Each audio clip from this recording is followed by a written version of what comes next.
thank you all for joining us today. We'll give everybody a little bit more time to join us. I'm starting to see some familiar faces and some new faces, some that we met this year in June. So thank you for coming back and joining us. My name is Jessica Morgan. For those that don't know me, I am the Director of Communications for the Community of Human and Organizational Learning. In the promo materials, we were promised Joe Esty, and unfortunately, Joe had a conflict of interest this morning that he just could not change.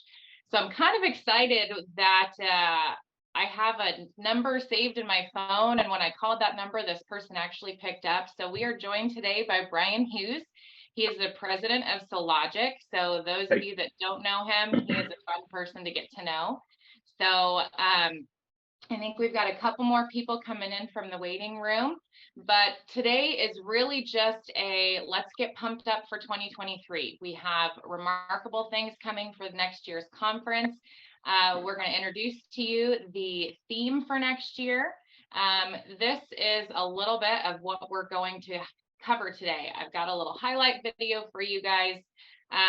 Since I'm the one that makes them, I get to pick what goes in them. And my favorite hilarity between Charles and a presenter takes up a portion of the highlight video. So you'll get to enjoy my sense of humor because I found it pretty entertaining. I'll introduce the theme to you, and then I'm handing it over to Brian, and he's going to share some insights on why he finds value in attending these conferences, what he's looking forward to next year. And then because Joe was promised, he did record a case study for me on a technology adoption, and it's about a 2 or 3 minute video from Joe, so we still will get to learn from him.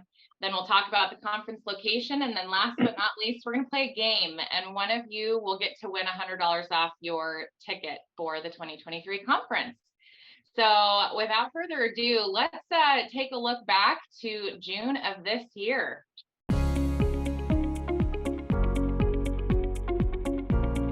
Then today, it's just like the superstars of pop are here. Everywhere you turn, there's somebody whose autograph you want to get. So yeah, how is the arrangement of it? And I don't know how such a small group of people arrange such an amazing event. Our next speaker is Mr. Ron Gant, and Ron likes gardening, jetpacking, and knitting. All right, so if you have any questions that pertain to any of those things, I want to make sure that you ask him because he is an SME in every one of those individual items. With that, please put your hands together and welcome the great Ron Gant. All right, let's see, does this work? That was awesome. Did you do that like over lunch or something, or was that like, oh, okay, that's excellent. So today I want to talk about gardening. What do you know about hibiscuses? Is that the plural for hibiscus? Is it? Is it really? Are you making that up? Okay. See, I would have believed you if you were like confident about it. It's what? So like a pack of hibiscus is a hibiscus? Okay, it's a murder of crows, a hibiscus of hibiscus. Okay, this makes sense. I got this. Cool. Let's do this. So I want to make sure I have time. Talk about drift today. You've heard about this a few times, I think, right? Yeah. I mean, this week. Yeah. Okay. Cool. So let's talk about it again then. No. So I don't know. I apologize. I didn't know other people were going to talk about it. Hopefully what I say is somewhat interesting to you, but to make it maybe a little bit more interesting, let's make it a conversation. Can we do that? Like if you have questions, you don't have to wait till the end. You can just pop your hand up and we can talk about it, or comments. You can totally disagree with anything I say. That's totally fine too. Does that sound reasonable? Because yeah, like church, you do that. Oh, yes, do lots of amens. I've never had that in a presentation I've given. That would be great. Okay, yes. If I can get I'll preach it. Yeah, that would be great. Yeah, yes, brother. Basically, we just, small group of us get together, we talk about what are our values going to be, we print them out on a poster, and we stick them up on the wall, right? Is that how we do it? So this isn't something that's local to you. The understanding of how this works, it works exactly the same in the researchers at the Department of Energy Lab as it does in the jungles of Brazil. Exactly the same, because we're dealing with people and the predictability and the understanding of people.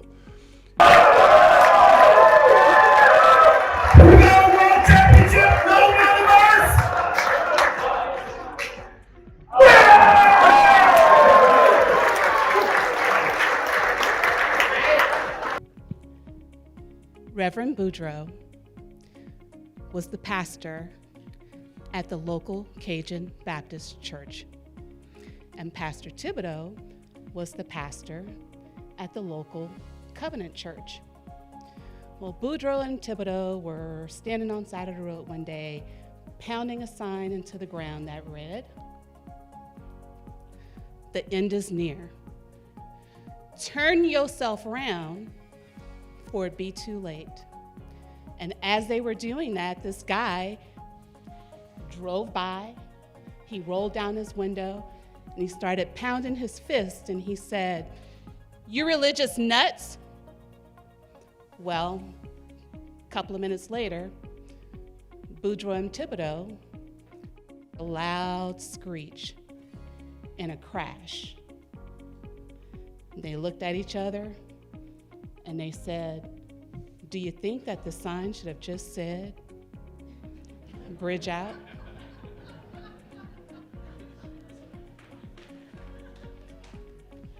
Instead of having an email and a long reply or not being able to see people physically, this kind of puts it all together really quick and condenses it. So it's 5 days together with multiple professionals and new people that are learning. And so most of the time it's something easy. So the crazy thing about learning is that learning allows the organization to sustainably improve. My soul was humbled because I realized how much I don't know. I realized how much these speakers who dedicate for the last decade of these principles and practices and do it so well. I'm encouraged, like I said, I'm humbled, but I'm inspired to go now and take these principles deeper and apply them into our organization now as well. There was one particular breakout session that was a 4-hour session. For 4 hours, I was at the edge of my seat, just anticipating and writing down every single note. Immediately followed the guy on LinkedIn and want to learn everything that he knows. I am now a better professional because of this conference.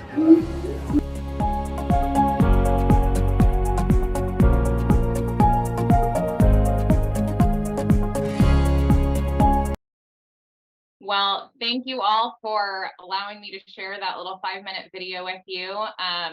That interaction between Ron Grant and Charles, I think, was absolutely hilarious. The rest of his presentation was really interactive like that, so it was pretty good. And on to 2023, you heard from some of our attendees the value that they found in this. And it is our goal as the planning committee to continue to provide value for you so that you can level up your career. And there are kind of two components to the 2023 theme, leveling up success through learning. The community believes that our mission of focusing on organizational transformation through shared learning is so crucial. We believe that organizations are better when they establish thriving cultures built on trust, that they establish ways to learn from events and from non-events, and that we see the value in the various disciplines that make up the community. We have 5 learning tracks that are associated with our conferences, and each one of those brings a value and a knowledge base that does help us level up. The other aspect is it's just fun. We are hoping to encourage our attendees to level up their game. And this could mean learning how organizations are incorporating gamification into their development and training process. It could be how your organization is utilizing new technology. Our guest Brian today gave a presentation on how Sologic is incorporating artificial intelligence into their systems and processes. It's a play on how do you move your team from one level to the next. And so we are currently accepting applications for speakers for the 2023 conference. There'll be a QR code on the last screen for you guys to access where you can do that. So if you have case studies, if you have tools, if you have real world applications of how you are leveling up in your career, of how community members can level up, we would love to hear from you. And so it is with my great privilege that I get to introduce to you Brian Hughes from Sologic.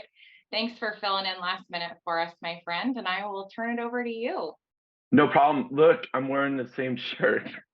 You are wearing the same shirt, yes. I did not realize that I was wearing the same shirt, but in fact, I bought the shirt on that day for that photo, and I like it a lot, apparently.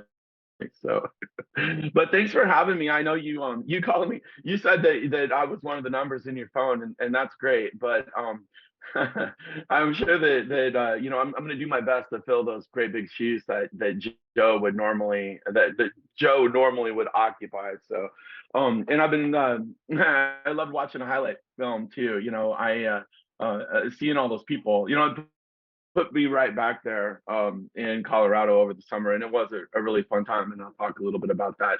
But before I jump into that, maybe we can, well, I'm doing my best to always try to start these things out with why should you care, you know, like start with why, that sort of thing. And so I've been a community member and been attending these conferences for at least 7 years now.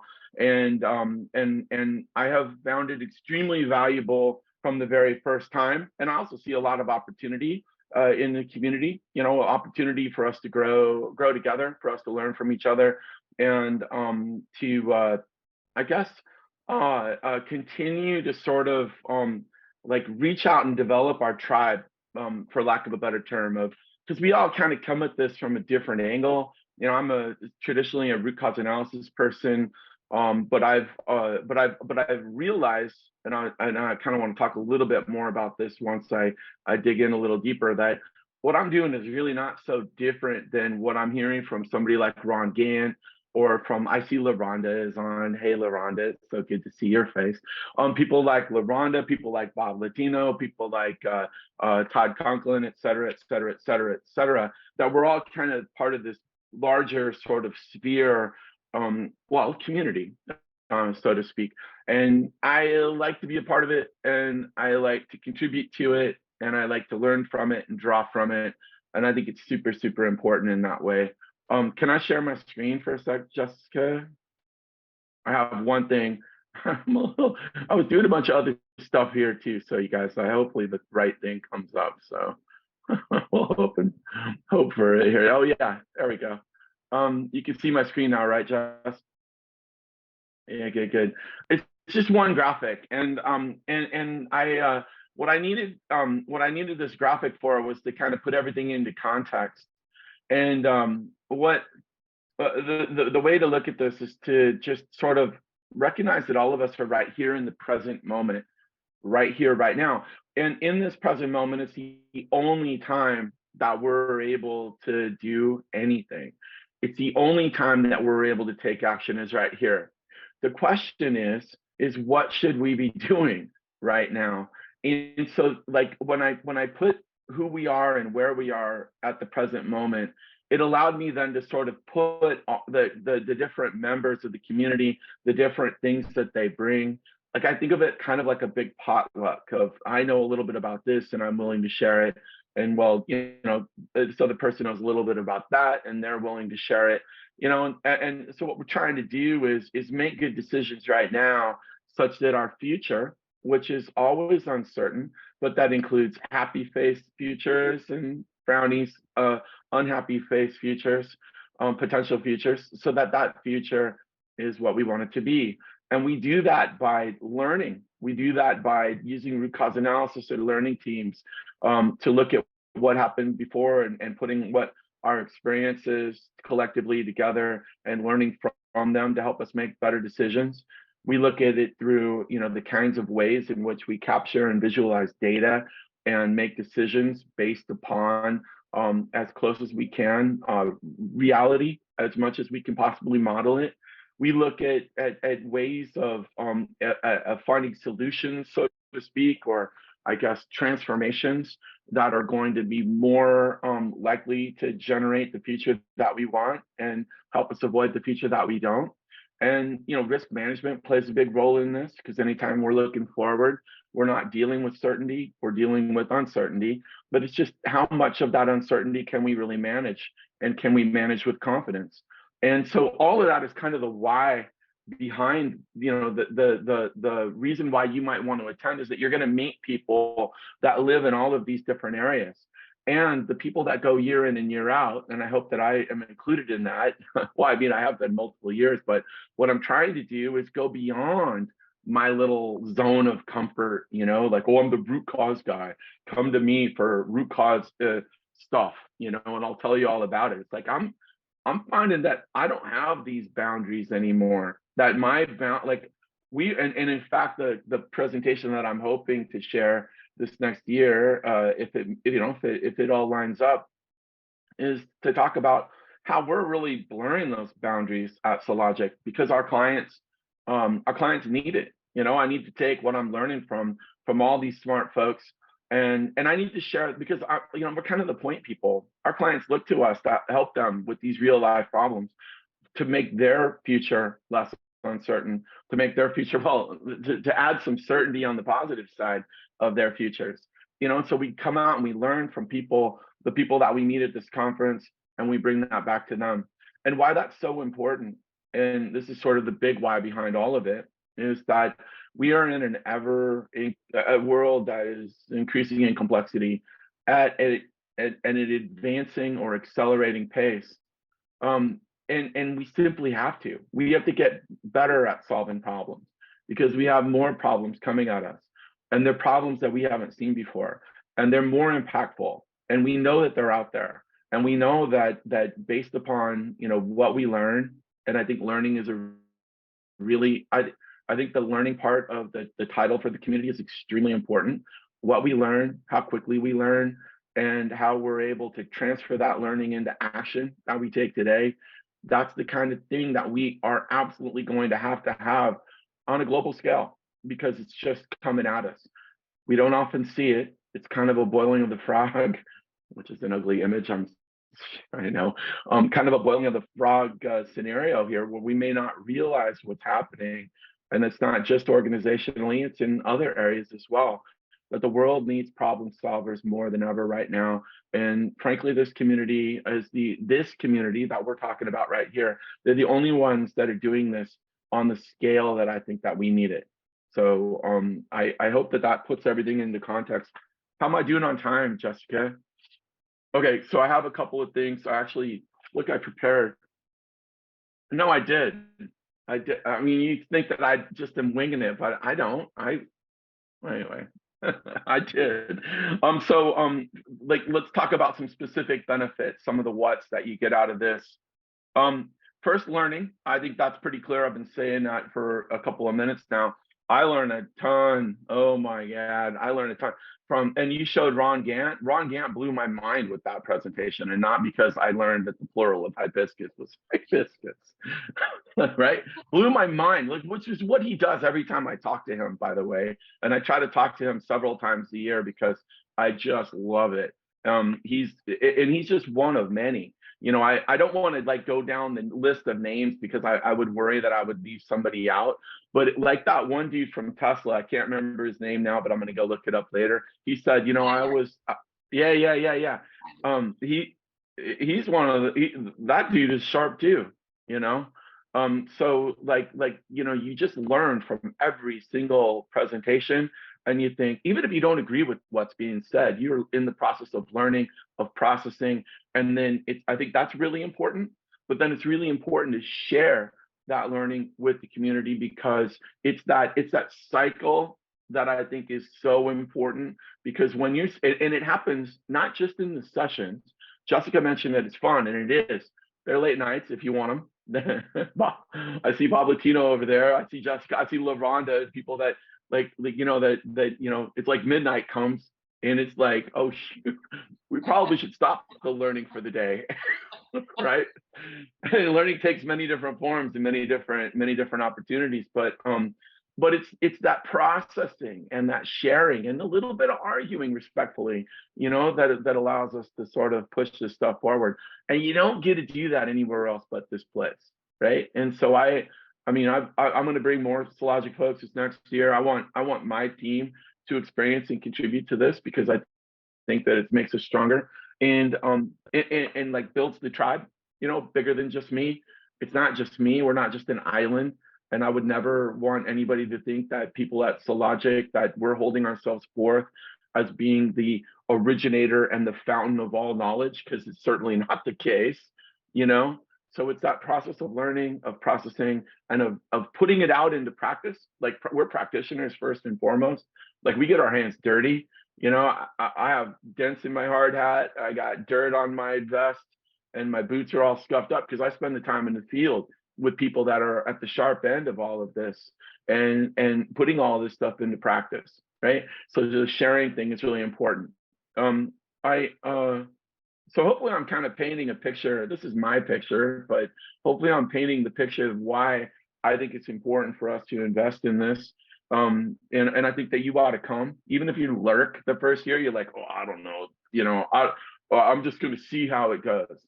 Well, drop the money, and come see how it goes. And then next year you'll come back and you'll bring more people with you, because I think you'll find that if you don't mirror my experience exactly, but that is what it is, and all of that is available to you if you're open to it. I think it's a really important level setter for the year. And I think it ought to be thousands and thousands of people, because there are lots and lots and lots of people out there in the world that need this exact sort of thing, that need to be part of this bigger tribe. I'm going to say just one more thing, Jessica. I would say, I'm going to put this in the context that's sort of relevant to me at the moment. When I'm not working, I do a few other things. I actually have a life. Can you believe it? And like, part of my life is music. I'm a bass player, and once a week I play in multiple open jam sessions that are a lot of Seattle. I'm from Seattle. I'm in New York this week, but a lot of the Seattle musicians show up and you never know who's going to come. And it's kind of like the same sort of a potluck, where you get together and you make up things on the spot, and you learn from each other, and you learn to listen to each other.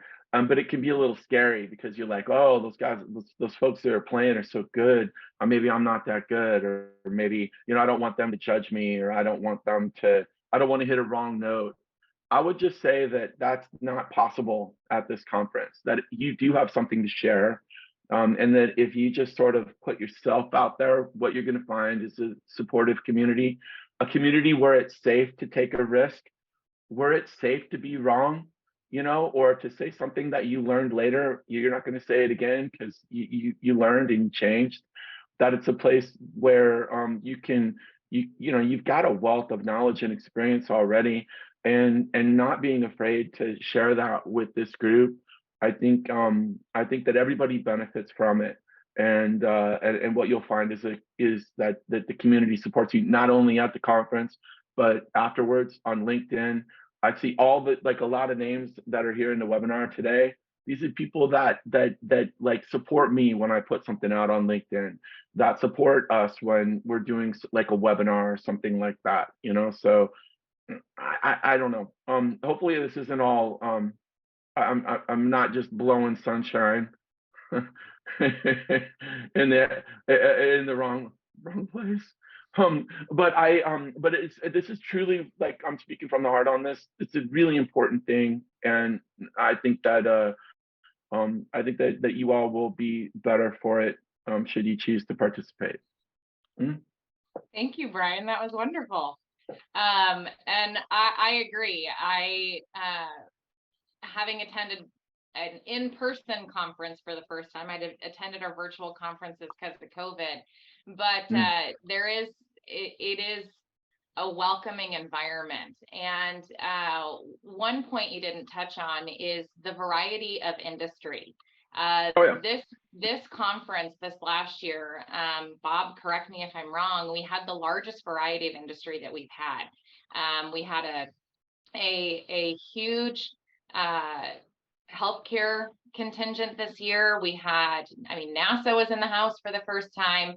It is not only do you learn other disciplines, but you learn from other fields, other industries that are in this VUCA world that have complex systems as well. And it's nice to not have to reinvent the wheel across industry. So I am going to ask you, Brian, can I share again? And take it over. Perfect. I'd like to share Joe Estes' video that he recorded for us. Here's hoping that the audio is on again. If it's not, please let me know, everybody. But Joe was the first person on the board to get really excited about this leveling up theme. And as all of you know, this man has a plethora of knowledge to pull from. So let me know if this does not play sound, please. In 1992, Stephen King's book, The Lawnmower Man, became a nationwide sensation, introducing many of us to the concept of virtual reality, an immersive environment where we feel like we are actually in a different environment than the one we're really in. It was seen as having entertainment value, but not much business value. But in 1993, 1 year later, the United States had signed an agreement with another country to take their nuclear weapons and turn them into a more peaceful means through a process called Operation Plowshares. Now, nobody on this side of the ocean had ever worked on that type of material in that way. So Ed Mertens, a virtual reality engineer working for the Parallax Corporation, rendered over 10,000 still photographs and many hours of video from different processes into a process that didn't exist yet. Then we invited people from the trades and from the professions to sit in a room and walk through a process that in reality had not been designed nor put in place so that we would get the design right before they had to work in it.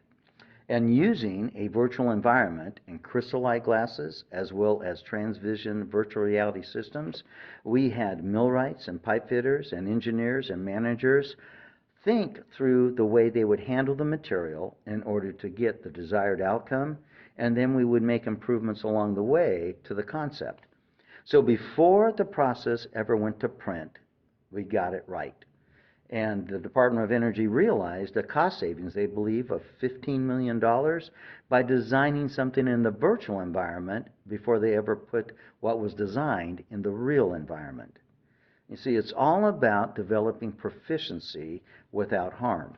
We then used virtual reality to train people in a virtual environment so they, quote unquote, would get it right in the actual environment. And using virtual reality, we could throw any number of simulations, obstacles, and challenges at them so that they could better adjust their performance without jeopardizing the outcome. When people learn in the virtual world, they take the practices with them in the real world. The concept of virtual reality is that it's a way to help people learn the things that need to be learned without suffering from the training scars that go along with that. In 1990, and like I said, Joe is full of remarkable knowledge, and that was just one of the many instances that he could think of to share a case study. So that's a perfect example of what maybe a breakout session could look like. What's a real world application for something that truly is helping people level up in their quest for operational excellence? Brian, I see that you unmuted. Did you have something you wanted to say to that? It's just a habit. I was just anticipating. I was anticipating that you might have a question for me, but I do. actually. I love it. Okay, so one of the presentations that I've done recently is it talks about complexity, and it also talks about I guess a highly variable work environment. And I'm thinking of construction sites primarily, the building big buildings and how you come to a different site every single day. And I learned so much from that, but mostly I'm thinking of a guy from a Seattle company called McKesson, and I think McKesson's based in Seattle, but whatever. They do the HVAC and the plumbing, HVAC, et cetera, as they're building out the building. And he said, you know what? Sites are, what we really try to do is look for sources of building variation while it's still in the planning phase. So kind of that's what Joe was talking about. It's like, you know what, before we go out and build anything, before we even put anything to print, let's see if we can learn from a virtual reality experience. Because, and he said that 15 million bucks. The reason that they were able to save that is because they were able to, and it'll be interesting to see the calculation behind it, but because he was able to find it earlier in the process. And so how that parallels with what I learned from my construction folks was, if I can see, we can hopefully see the variation on the plan, because it's a lot cheaper and safer and everything to fix it before we ever turn over a shovel full of dirt. And what Joe was just saying is that, hey, man, it's even cheaper if we can fix it before we put ink on paper. And I just love it. And so, and that's just like one of the little, I guess one example of a specific bit of learning that you get out of a guy like Joe, who is, I think, a community treasure. I don't think I'm going so far when I say that. I was just thinking, it's like, I got to drive over to Joe's only like 3-hour drive for me, and I don't see him often enough. And I'm just going to oh, he lives close to you, Jess, right? Yeah. Yeah. So Yeah. I could come over. I could get a double. I could get a Jessica and I could get a Joe all in the same trip. So here I was, I'm in Washington State as well. I'm about 5 minutes away from Joe. We live in the same town. And here I was thinking, great, Brian and I are going to be in the same time zone. I'll actually be on this webinar with someone in the same spot. And he goes, yeah, I'm in New York. And I went, well, there goes that idea.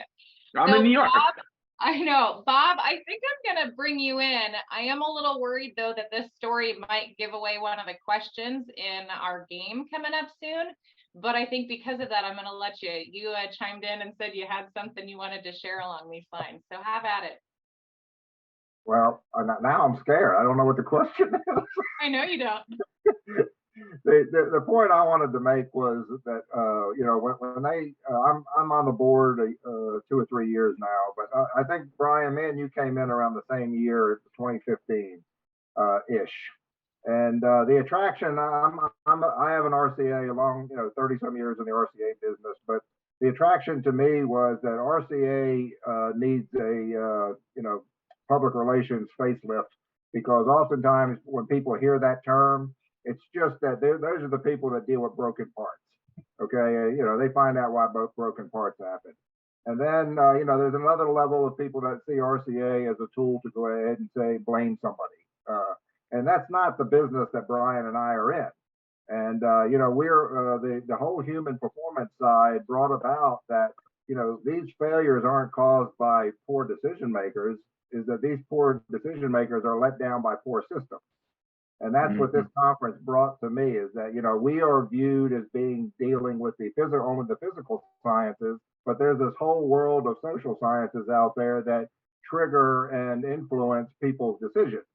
That was the attraction for me to get more involved with this organization called HPRCT at the time.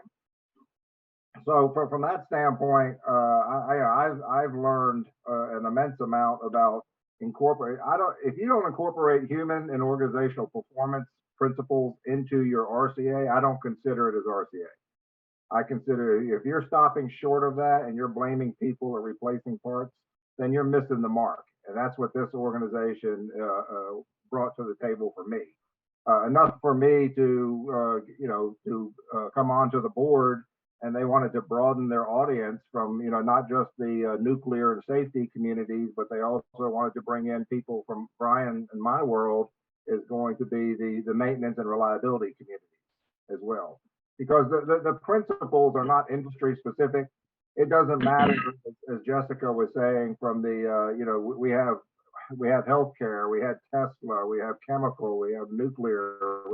It doesn't really matter. I mean, we could have academia there, which is heavily represented, as well as elementary schools. The principles are timeless, and they're not industry specific. So that's my impromptu, non-scripted speech. Thanks for the time.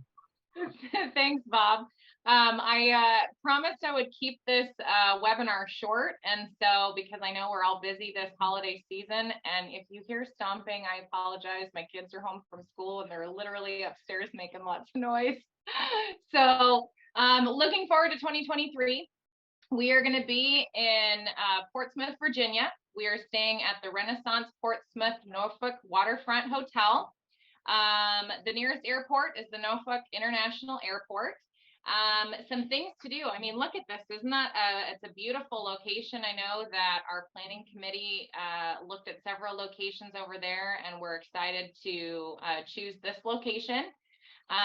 This is the conference room that we'll be in. This is the outdoor patio space. So we are looking to have a good time. Some things to do when you are not learning at the conference around the area is golf. There were 3 or 4 golf courses within a short distance. There are harbor tours available from a couple of different providers. Colonial Williamsburg is very close. You're a short distance from oceanfront beaches that you can go to for an afternoon.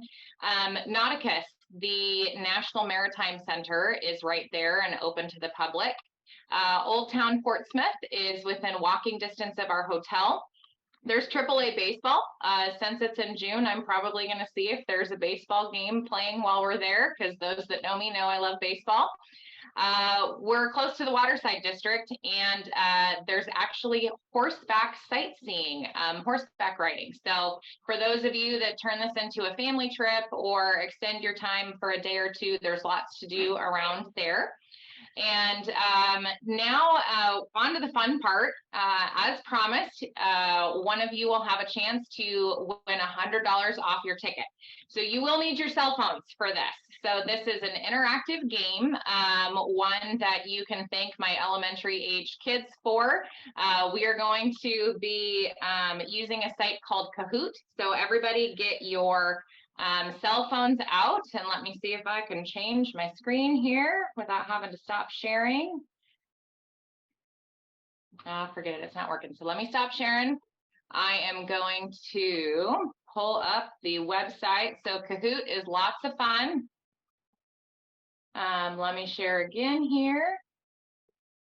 So there will be a QR code here. If you guys can scan that QR code with your phone, it should be able to pop up. And one of the fun things, if you guys want to turn your cameras on, we can then see your smiling faces as you win, lose, or as you beat this. This is timed and knowledge.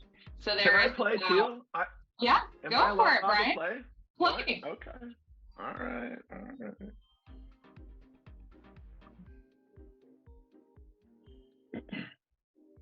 Are we doing it now? We're doing it now. What? Okay. Yeah. Okay. So I see lots of fun faces popping up. So this is timed. Your score is based on right answers and based on how quickly you answer these questions. So you will need to be able to see my screen for the questions, and then your phone will give you an option of 4 choices. They're color-coded and shaped.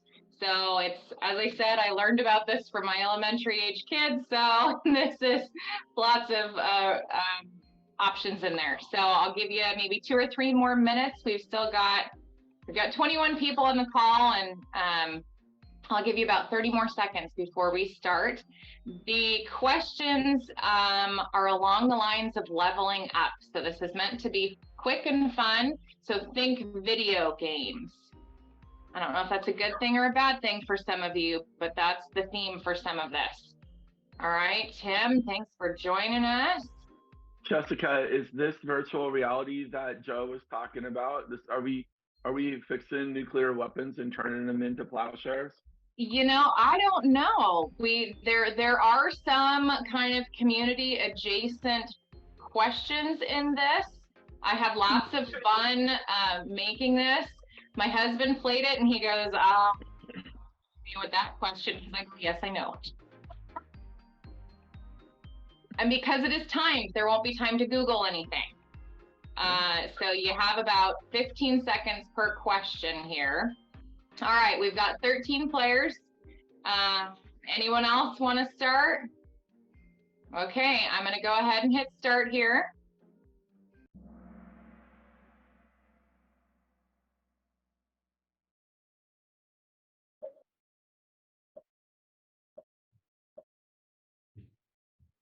What game did Mario first appear in? Oh, I got this. I'm Gen X. All right, all 13 of you answered. Ooh, 5 of you got it correct. Now, the scoring is based on how quickly you answered that. So let's see who our leaderboards are. Brian, look at you. Hey, I'm not sharing if I win. All right. Telling you. Okay, we ready for the next question? What is the highest grossing arcade game of all time?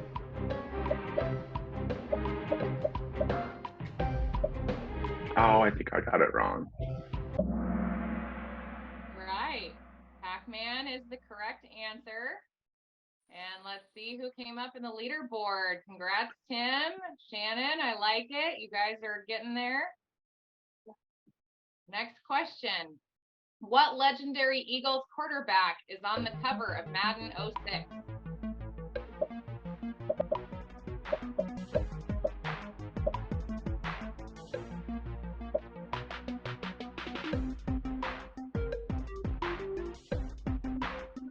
Seconds.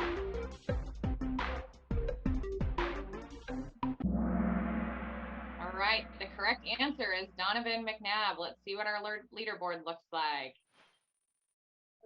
Okay, Brian, you're still in the lead. Shannon, you're getting close. Couple more questions. Who is the hero in The Legend of Zelda? Oh. Well, I don't know that one. Oh. All right, I think we're gonna have a change in leaderboard. Let's see who's in the lead. Oh, not yet, Tim. Good job. You're getting close. Tim's giving me a run. Yes. All right. The United States Air Force used what gaming console to create a cluster supercomputer? Oh.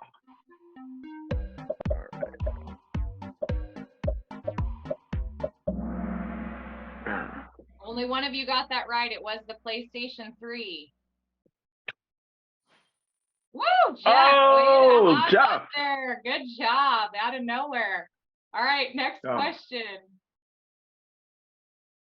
How much did a virtual reality device cost in 1980?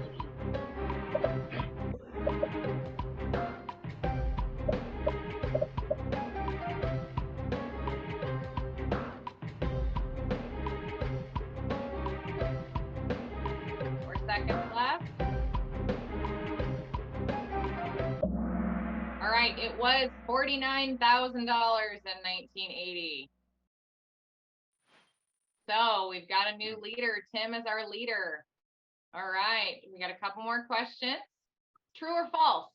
A janitor at Nintendo was the creator of the Game Boy.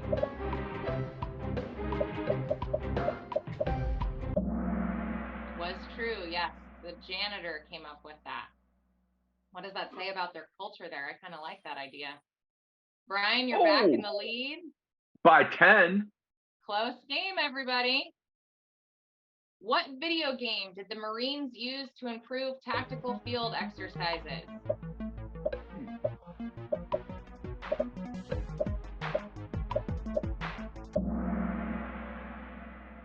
One person got it right. They used Doom to improve tactical. Brian, you knew the answer to that? All right. No, I didn't. I just guessed. I guessed you tried to trick us. I did. But because I know you, right? And that's been me going to the thing there. I'm in your brain, Jessica. All right, guys, I'm couple more questions. 9 out of 12. Which profession has improved proficiency and reduced errors in the field through the use of video games? Mm-hmm.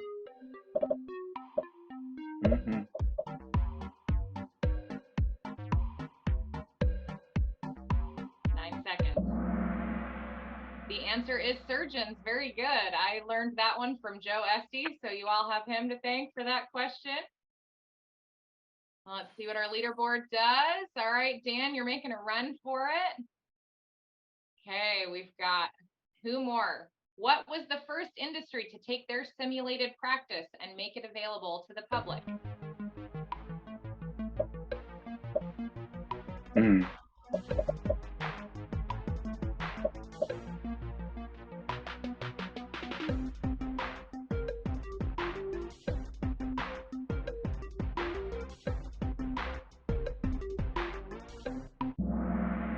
Aviation was the first flight simulator. Very good, you guys. 2 more questions left. Has our leaderboard changed? All right, Brian, you got a pretty solid lead there. Are you sure that should I sit the last one out? No. Up to you. What co-learning adjacent field pioneered AR by adding it to their systems?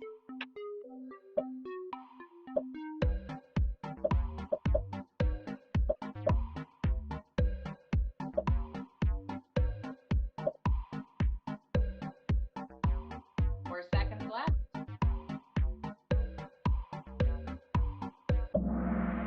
Correct. The maintenance and equipment reliability.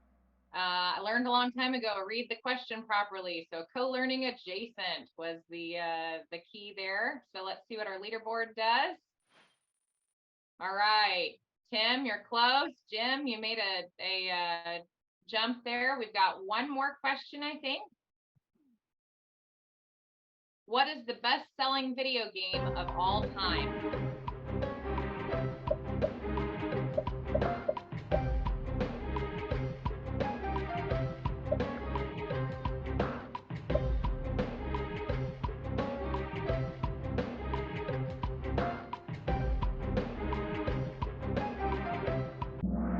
Minecraft is the best-selling video game of all time, and I would like to say I'm sure my family has contributed quite a bit to that, thanks to my 3 children.